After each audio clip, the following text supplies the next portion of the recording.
Michele Schiavo, 48 anni, rappresenta la continuità con l'amministrazione uscente di cui è assessore alle politiche sociali, è appoggiato da PD, SEL e dalla Civica per Cadoneghe. È un programma che va in coerenza con l'ultimo programma, io sono assessore uscente, quindi è un programma che deve fare decollare ancora Cadoneghe e mantenere i servizi che ci sono a Cadoneghe. Il Movimento 5 Stelle candida Sandra Maritza Escobar, 34 anni, nata in Colombia ma da 11 anni a Cadoneghe. Trasparenza, questo soprattutto perché noi sappiamo che oggi manca il contatto con il cittadino, mancano le possibilità di conoscere esattamente dove sta andando la nostra amministrazione. Giorgio Bresquar, 45 anni, con lui ci sono 3 liste tutte composte da persone alla prima esperienza politica. Futuro comune insieme per Cadoneghe e l'Argine dei Valori. Integrare il mondo della scuola, il mondo dello sport, il mondo della famiglia, con un programma molto ambizioso. Pier Antonio Maschi, 60 anni, imprenditore, rappresenta invece il centrodestra, appoggiato da Forza Italia e dalla lista per una Cadoneghe migliore.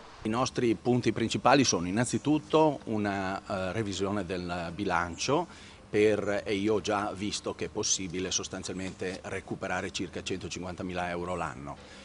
Questi soldi andranno avviati, come ho detto, verso il sociale, verso i servizi. La prima cosa che bisogna fare è controllare il bilancio come è fatto, su cosa punta. Bisogna puntare sul sociale, sulle priorità del comune, quindi migliorare quello che è la vita delle persone, quelli che sono gli investimenti appunto nelle persone con maggiori necessità, il trasporto e la scuola. Prendere in mano l'ultima cosa che non abbiamo fatto del programma precedente e quindi dare un senso di viabilità importante per Cadoneghe.